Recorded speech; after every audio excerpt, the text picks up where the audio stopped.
रणनीति पर इस बैठक में चर्चा होगी।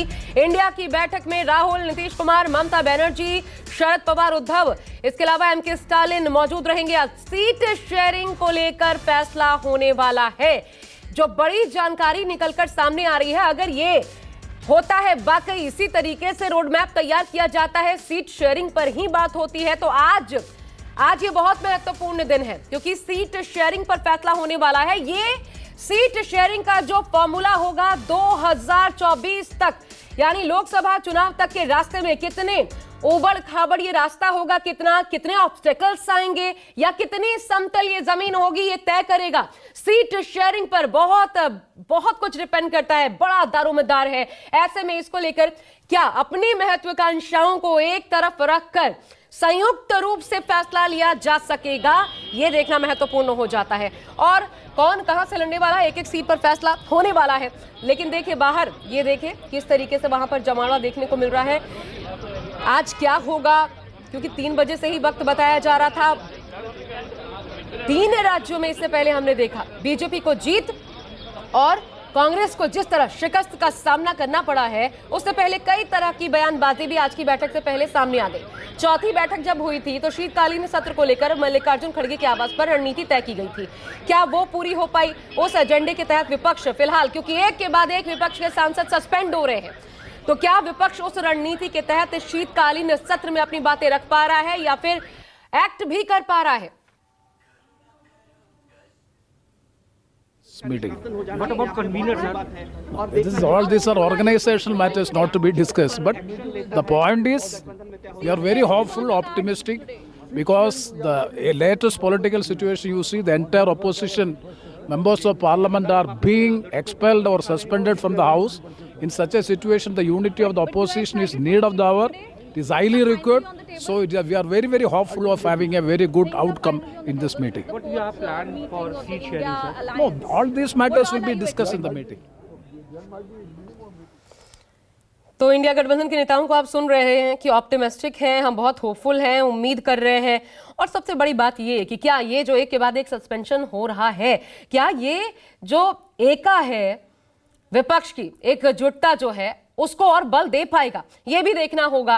क्या ये एक तरीके से आग में घी का काम करेगा पॉजिटिव वे में, अगर इंडिया गठबंधन के लिए कहा जाए, क्योंकि सामने जो चेहरा है वो बहुत महत्वपूर्ण हो जाता है। और एक गुस्सा भी हमें देखने को मिल रहा है विपक्ष के भीतर, एक एक करके सरकार जिस तरीके से फैसले ले रही है। आज भी कुल मिलाकर के 49 सांसदों का सस्पेंशन हो गया है, कुल मिलाकर के 141 अब तक ऐसे सांसद जो कि सस्पेंड कर दिए गए। इधर आपको ये भी बता दें, लेकिन जो सबसे बड़ा ऑब्स्टेकल है खुद ये सियासी पार्टियां हैं, इनकी महत्वाकांक्षाएं ही हैं।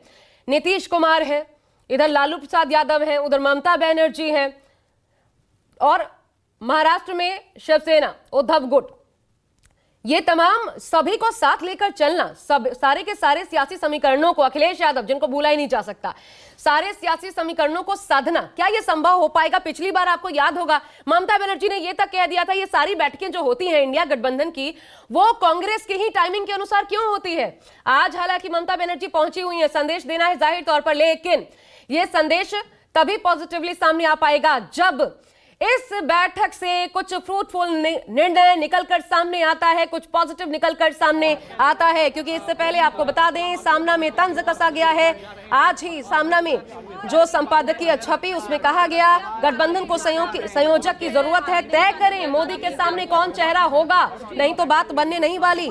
इसके अलावा यह भी कहा गया बैठक से पहले, सामना में लिखा गया कांग्रेस जीत का केक अकेले खाना चाहती है, तो कांग्रेस पर लगातार उसके साथ ही इंडिया गठबंधन के जो अन्य दल है वही हमलावर हैं। क्योंकि कहा गया कि क्षेत्रीय दलों को पिछले बार 2023 में ये जो चुनाव हुए, राज्यों के 5 राज्यों में जो चुनाव हुए उसमें नजरअंदाज किया गया।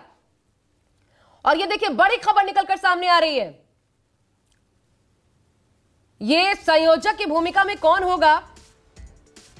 जो खबर निकलकर सामने आ रही है, मुकुल वासनिक, गहलोत, मोहन प्रकाश का नाम है इसमें। 5 नेताओं की कमेटी का कांग्रेस ने गठन किया है।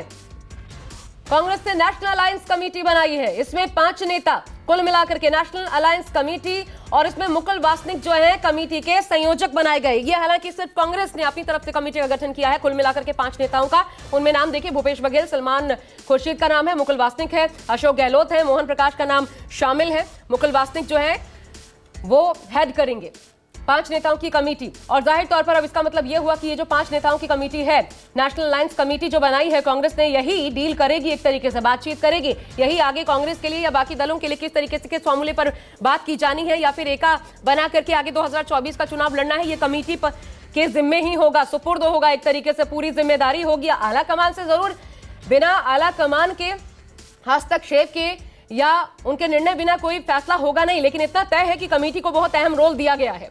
नेशनल अलायंस कमेटी इसका नाम रखा गया है। किस तरीके से काम करेगी ये नेशनल अलायंस कमेटी, आपको बता दें, इस पर हम और जानकारी लेने की कोशिश भी करेंगे। मेरे साथ मेरे तमाम सहयोगी जुड़ेंगे एक एक खबर इंडिया गठबंधन की बैठक से जुड़ी आप तक पहुंचाने के लिए।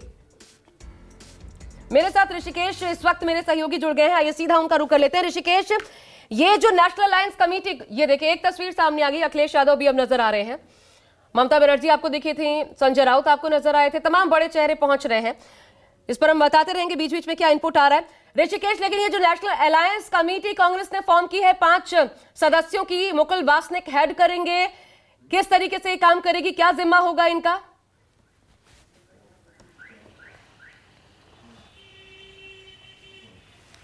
आशा, देखिए बार बार ये कमेटी बनाने की बात हो रही थी और आज जब ये बैठक शुरू हो रही है तो सबसे ज़्यादा चर्चा इस बात को लेकर हो रही है कि क्या इस बैठक से कोई संयोजक पद का कोई उम्मीदवार निकल कर आएगा।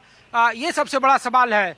जो कमेटी बनाई गई है मुकुल वासनिक के नेतृत्व में, जो 5 लोगों की कमेटी है, वो कहा जा रहा है कि वो कोऑर्डिनेशन का काम करेगी। चूंकि इसके पहले 4 कमेटियां पहले ही बन चुकी थी, जिसमें अलग अलग जो दल थे उसके नुमाइंदे मौजूद थे, जिसमें करीब करीब क्षेत्रीय दलों के जो राष्ट्रीय अध्यक्ष हैं वो उस कमेटी मौजूद थे। आज की जो कमेटी है उसमें उनका काम जो कोऑर्डिनेशन है, जो कॉमन मिनिमम प्रोग्राम है, उसको लेकर के बात करेंगे। जो अन्य दलों के साथ आने वाले वक्त में साझा रैलियाँ कैसी होगी उसको लेकर ये चर्चा होनी है। लेकिन इस कमेटी से भी सबसे ज़्यादा निगाहें और सबसे ज़्यादा सवाल लोग पूछ रहे हैं कि क्या इस बैठक से कोई संयोजक पद या कोई चेयरमैन जैसा चेहरा निकल कर आएगा। क्योंकि जिस तरीके से सामना में उद्धव ठाकरे ने वकालत की है कि नरेंद्र मोदी के चेहरे के मुकाबले कोई चेहरा देना होगा, और वो चेहरा क्या इस चौथी बैठक में ये पूरा इंडिया गठबंधन खोज पाएगा, ये सबसे बड़ा सवाल है।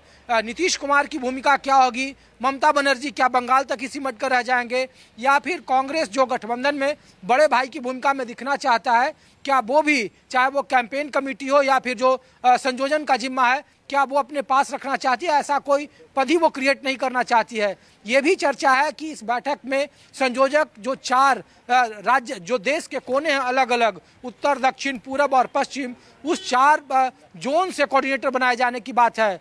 चेयरमैन, आज की बैठक में लगभग सहमति बन जाएगी कि कांग्रेस के कोटे से कोई चेयरमैन होगा इस पूरे इंडिया गठबंधन का, लेकिन कोऑर्डिनेटर कौन होगा ये बड़ा सवाल है। चेहरा क्या कोऑर्डिनेटर के जरिए निकल कर आता है, क्योंकि जो तलखी थी, बीते 3 बैठकों के हालात कुछ अलग थे।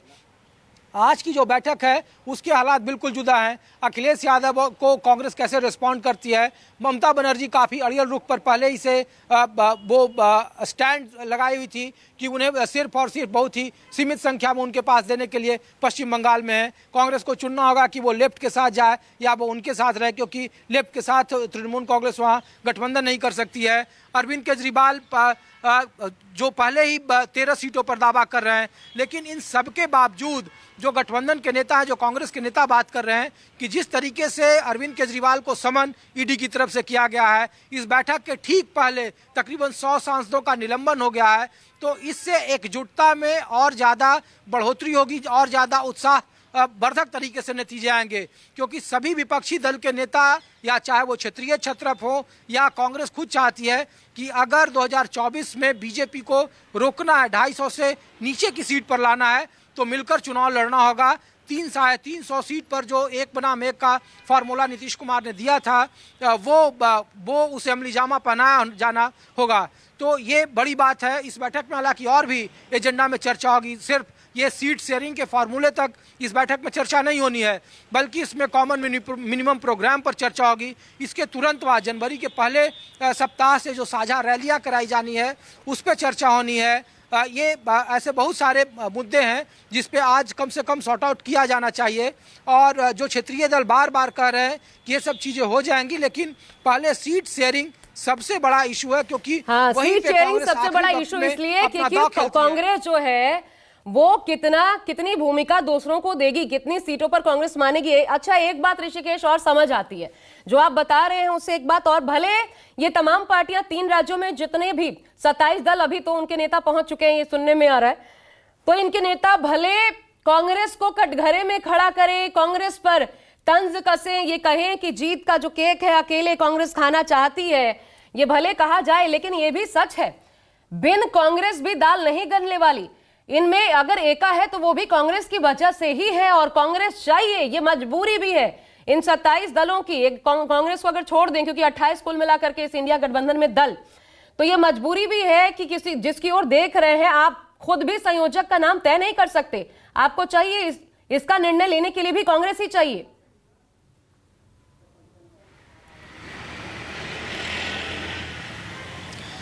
आशा, देखिए बिल्कुल आप ठीक कर रही हैं, लेकिन इसका दूसरा पक्ष भी है। अभी कांग्रेस के कुछ बड़े नेताओं से जब बात हो रही थी तो उन्होंने कहा कि देखिए जो 3 राज्यों में हार का ठीकरा हम पर फोड़ रहे हैं, मध्य प्रदेश, राजस्थान और छत्तीसगढ़, इसमें से तकरीबन 95 से 98% लोकसभा की सीट भारतीय जनता पार्टी के पास है। वहाँ उनकी सीधी लड़ाई थी।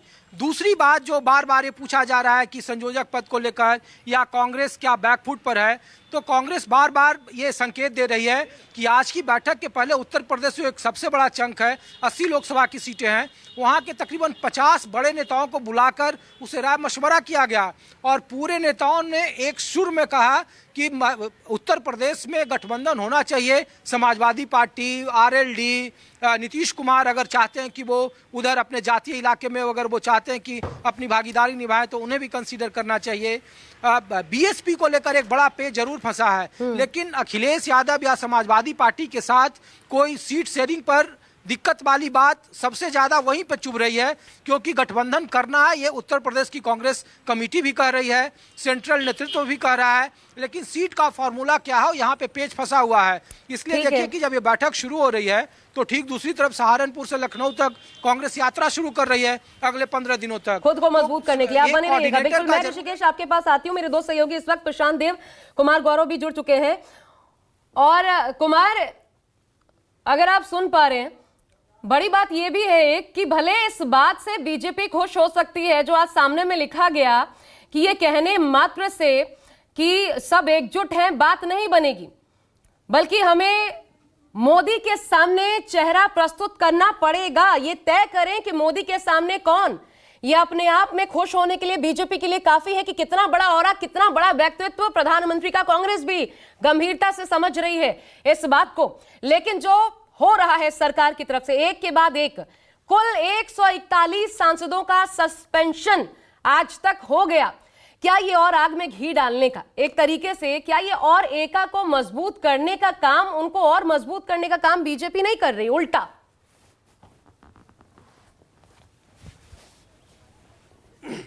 देखिए आशा, हम और गौरव यहाँ पे साथ में हैं। पार्लियामेंट में जो कुछ भी हुआ हमने बिल्कुल देखा और लोगों की प्रतिक्रिया भी देखी। देखिए इंडिया गठबंधन की बैठक आज हो रही है, बहुत महत्वपूर्ण है। उसमें 3 सबसे बड़े मुद्दे हैं जो अभी उसको निपटाना है इंडिया गठबंधन को। संयोजक कौन होगा, प्रधानमंत्री का कैंडिडेट कौन होगा और सीट शेयरिंग का फार्मूला क्या होगा।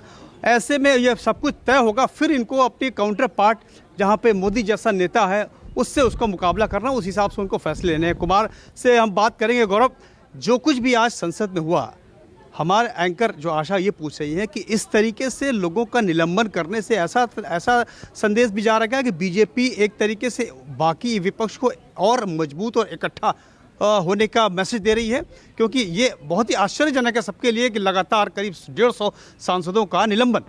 देखिए बिल्कुल रिकॉर्ड तो है ही, क्योंकि 15 मार्च 1989 में जो हाईएस्ट सस्पेंशन था वो 63 सांसदों का था, और ये पहली बार है जब एक सत्र में 141 सांसद निलंबित हुए हैं। लेकिन आशा, जहाँ तक सवाल है कि विपक्ष को मजबूत करने का, जहाँ तक सवाल है इस निलंबन से, सरकार को कम से कम और बीजेपी को ऐसा नहीं लगता, क्योंकि वो इस निलंबन से एक मैसेज जो देना चाहती है, मोदी सरकार कह लीजिए या स्पीकर कह लीजिए या पार्लियामेंट्री अफेयर्स मिनिस्ट्री या मंत्रालय या सरकार जो भी कहिए, कि हम मजबूत हैं और मजबूती से फैसला लेते हैं, संख्या बड़ी भले हो, हम डरते नहीं हैं, और एक मजबूत मैसेज जनता में भी इसका जाए। तो एक जो कहा जाता है ना कि प्रधानमंत्री मोदी की मजबूत सरकार है, कड़े फैसले लेने में डरती नहीं है, मोदी सरकार को ऐसा लगता है कि जनता उनके इस लाइन से सहमत है और इस लाइन को जनता सैल्यूट करती है, इसलिए इतना ज़्यादा उन्हें वोट मिलते हैं। उस मैसेज को 2024 के चुनाव से पहले और मजबूत करना चाहती है मोदी सरकार की, कड़े फैसले लेने में हम डरते नहीं हैं, हिचकते नहीं हैं। 370 हो और बाकी जितने भी अभी तक ट्रिपल तलाक समेत जितने भी फैसले हो, उसके अलावा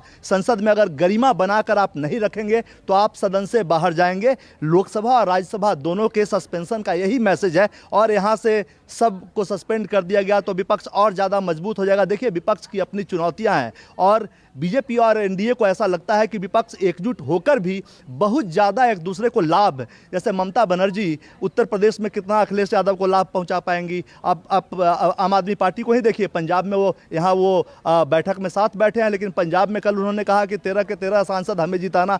तो सरकार को पता है और बीजेपी को पता है कि बहुत ज़्यादा आंकड़ों के खेल के लिहाज से अगर देखेंगे तो विपक्ष नहीं कुछ कर पाएगा, और उस जगह पे जहां भी ये 1 to 1 कैंडिडेट उतारेंगे, वहां पे इनकी जो ताकत है, जो मजबूती है कड़े फैसले लेने की, वही उसको जनता सामने रखेगी। जब वो वोट देने जाती है, बैलेट पेपर ईवीएम पे जब बटन दबाती है वो, तो उस समय उसके दिमाग में होता है कि मोदी है और उसके कड़े फैसले हैं। दूसरी तरफ जो विपक्ष, जो बीजेपी जो है विपक्ष के बारे में कहती है कि काम चलाऊ सरकार, कमजोर सरकार, ये आएंगे तो देश को लूटेंगे, वो है। तो ये जो डिफ्रेंसिएशन है वो इस संसद सत्र से भी, चुनाव से पहले, चूंकि इसके बाद अब फुल सत्र नहीं होगा, एक वोट ऑन अकाउंट छोटा सा संसद का सत्र होगा, तो एक बड़ा मैसेज जनता के बीच भी मोदी सरकार देना चाहती है कि डरने वाले नहीं है, आप एकजुट रहिए, अलग रहिए, कोई फर्क नहीं पड़ता। हाँ जी, आशा, देखिए जैसा कि गौरव बता रहे थे, बात वही है कि जो इंडिया गठबंधन की जो चुनौतियां हैं, जो दिक्कत है, उसको बीजेपी अपनी स्ट्रेंथ बना करके सामने पेश कर रही है। वो ये इस बात की आलोचना कर रही है, इस बात की के लिए कि हमको निकाला गया, तो बीजेपी ये कह रही है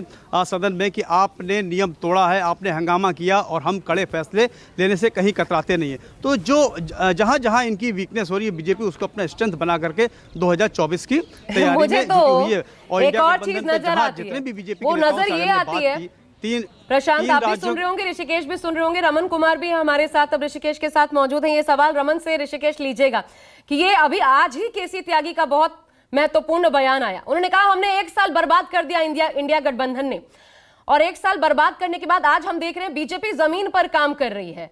तो ये शायद ये एक और कोशिश होगी, सस्पेंशन यहां पर हो रहा है, तुम करते रहो बैठ के, अभी तो 4 महीने का ही वक्त बाकी है, कॉमन मिनिमम प्रोग्राम बनाते रहो, बैठ के करते रहो, सीट शेयरिंग पर बात करते रहो। तब तक समय निकल गया और पता चला यहां पर फायदा बीजेपी को हो गया। वो जो जमीन में मतदाताओं के बीच पैठ है, वो बीजेपी उसे भुनाने में कामयाब हो गई। लेकिन महत्वपूर्ण ये कि संयोजक के लिए कांग्रेस तैयार क्यों नहीं हो रही, इतना वक्त क्यों लगा रही है? ऋषिकेश, पूछिए जरा, क्या कारण है, एजेंडे में क्या है कांग्रेस के?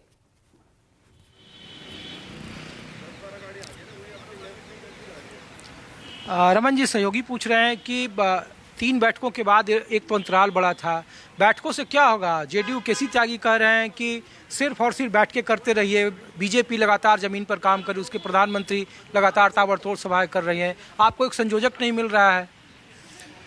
देखिए, बार बार जेडीयू की तरफ से ये कहा जा रहा है कि नीतीश कुमार संयोजक पद के उपर्युक्त उम्मीदवार हैं, और लगातार ये बात को लेकर दबाव बनाने की कोशिश भी जेडीयू के नेता कर रहे हैं। और उससे बिल्कुल साफ है कि आज जिस तरीके से सामना में ये खबर सामने आई कि जब तक संयोजक पद पर आम सहमति नहीं बनती है, तब तक जो है इंडिया गठबंधन आगे नहीं बढ़ पाएगा। ऐसी सूरत में आज की बैठक में मुझे लगता है कि संयोजक के पद को लेकर चर्चा होगी, और चर्चा ही नहीं, एक आम सहमति लेकर फैसला भी हो सकता है। सीट शेयरिंग भी बड़ा इशू है सर। सीट शेयरिंग बड़ा इशू है, और वो आप देख सकते हैं कि ममता बनर्जी ने कहा था कि कांग्रेस पार्टी को सिर्फ 2 सीटें मिल सकती है पश्चिम बंगाल में। तो ममता बनर्जी का मीटिंग के बाहर ये कहना, ये अपने आप में सबसे बड़ा सवाल पैदा करता है कि आखिरकार अगर सभी इंडिया गठबंधन के नेता मीटिंग के बाहर ही अगर सीटों का फैसला करेंगे तो सीटों के ऊपर सहमति कैसे बनेगी? अरविंद केजरीवाल ने भी 13 सीट पर दावा कहा 9 सीट पर वो लड़ेंगे, पंजाब में 4 सीट पर, यहाँ जेएमएम बार बार करे कि आधे आधे सीट पर लड़ेंगे। तो सवाल यही पूछा जा रहा है कि एक तो इतना लेट लतीफ, दूसरा आप एक संयोजक नहीं चुन रहे हैं, चेहरा जो सामना में बार बार उठाया जा रहा है कि चेहरा के मुकाबले चेहरा खड़ा करना तो दूर की बात, आप सीट का फार्मूला तय नहीं कर पा रहे हैं। तो इस बैठक से क्या उम्मीदें हैं, क्या आगे का रास्ता निकलेगा, जो केसी त्यागी या जेडीयू के नेता या जो अन्य दल बोल रहे हैं? देखिए, इंडिया गठबंधन के नेताओं को ऐसा लगता है कि इस बैठक से काफ़ी उम्मीदें हैं और कई अहम मुद्दों पर चर्चा होगी और खुलकर चर्चा होगी। और उन्हें ऐसा लगता है कि कई ऐसे मुद्दे हैं जिस पर सहमति अभी तक नहीं बन पाई है, उस पर सहमति बनने के आसार हैं। और उन्हें ऐसा भी लगता है कि बहुत लंबे समय के बाद ये बैठक हो रही है, इसीलिए इस बैठक में कोई ऐसा महत्वपूर्ण निर्णय होना चाहिए जिससे एक संदेश जाए कि इंडिया गठबंधन आगे आने वाले समय में एनडीए के खिलाफ मजबूती से लड़ाई लड़ेगा। अच्छा ठीक है ऋषिकेश, आप बने रहिएगा। आज एक और महत्वपूर्ण खबर आई है, मैं गौरव से भी उस पर एक और टेक लेना चाहती हूँ। गौरव की खबर भी है कि स्पीकर से मुलाकात कर रहे हैं गृह मंत्री अमित शाह, केंद्रीय मंत्री प्रहलाद जोशी, संसदीय कार्य मंत्री प्रहलाद जोशी, पीयूष गोयल भी वहां पर मौजूद रहे। आखिर इस बैठक का स्पीकर से मुलाकात का क्या एजेंडा, क्या किया जा सकता है इसमें? आज जिस प्रकार से सस्पेंशन हुआ, क्या उस पर कुछ बात हो सकती है? आगे की रणनीति को लेकर क्या है?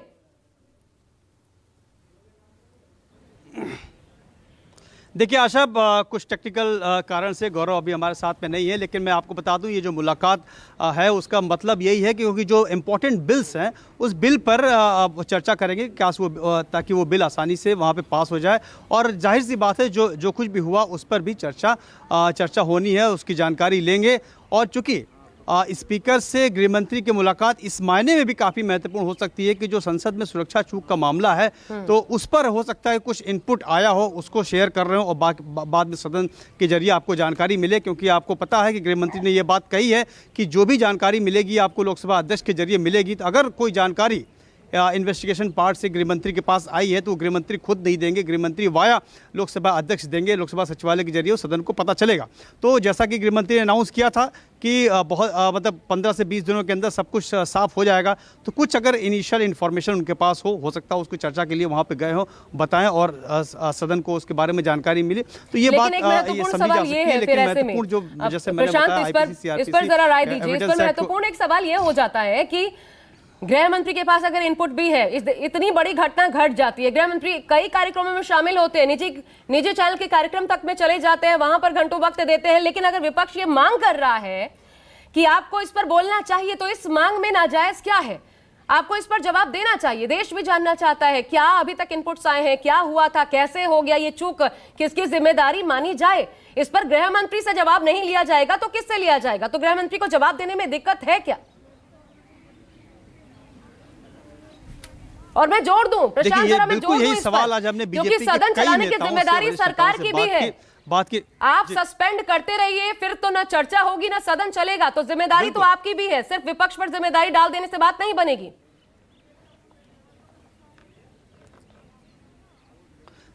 बिल्कुल आशा, आज इस बात को of the record on the record हम लोगों ने आज सदन में बात की बीजेपी के वरिष्ठ नेताओं से। उनका कहना है कि कभी इस बात के लिए मना नहीं किया गया कि गृहमंत्री जवाब मतलब नहीं देंगे। गृहमंत्री जवाब जरूर देंगे, लेकिन वो कब देंगे ये थोड़ा सा समय का इंतजार कीजिए। ये बात कहा गया है कि गृहमंत्री जवाब बिल्कुल देंगे, लेकिन उनके पास कुछ इनपुट्स आ जाएंगे, कुछ चीज़ें पक्की हो जाएंगी तो वो जवाब देंगे। क्योंकि उनका तर्क ये है कि सदन में कोई भी बात ऐसे हवा में नहीं बोली जा सकती, विथ फैक्ट बात करेंगे। तो फैक्ट जब तक पूरे आ नहीं जाते उनके पास तो वो जवाब इस पर नहीं दे सकते हैं। दूसरी बात, अगर कोई ऐसी फैक्चुअल रिपोर्ट आती है, चूँकि कस्टोडियन जो है वो लोकसभा अध्यक्ष हैं और उन्होंने इंक्वायरी ऑर्डर की है, उनके अंडर सुपरविजन में सब कुछ चल रहा है, तो वो इसका जवाब देंगे। तो हो सकता है, तमाम नेताओं ने कहा कि दोनों ही ओर से जवाब मिले और विपक्ष की जो ये मांग है उससे इनकार नहीं है। लेकिन जिस तरीके से हंगामा हुआ तो और जो पहले एक मीटिंग में तय हुआ था कि वेल में कोई नहीं आएगा, हंगामा नहीं करेगा, हंगामा करने की सूरत में ऐसे फैसले लिए जाएंगे, तो उसका ये नतीजा है। फिलहाल तो यही कहा जा रहा है, यही सफाई दी जा रही है सरकार के पक्ष से। लेकिन बात सच है कि विपक्षी एक यही मांग थी, क्योंकि विपक्षी नेताओं ने भी ये बात कही कि जब तक ये घटना नहीं हुई थी तब तक सदन ठीक से चल रहा था। बिल्कुल, और एक बात सच ये भी है कि सरकार की तरफ से ये कोशिश भी नहीं की गई कि वक्त दीजिए, थोड़ा वक्त दीजिए। गृह मंत्री सदन में इतना तो कह ही सकते थे, वक्त दीजिए, आप चर्चा होने दीजिए, सदन को सुचारू रूप से चलने दीजिए, मैं ही जवाब दूंगा। शायद इससे बात बनती बनिस्पत इसके कि कुल मिलाकर के 141 सांसद सस्पेंड हो चुके हैं। 22 को वैसे भी ये जो शीतकालीन सत्र है, क्योंकि 15 दिनों का ही था, खत्म होने वाला है। मेरे तमाम सहयोगी मेरे साथ बने हुए, एक छोटा सा ब्रेक, लौट रहे हैं।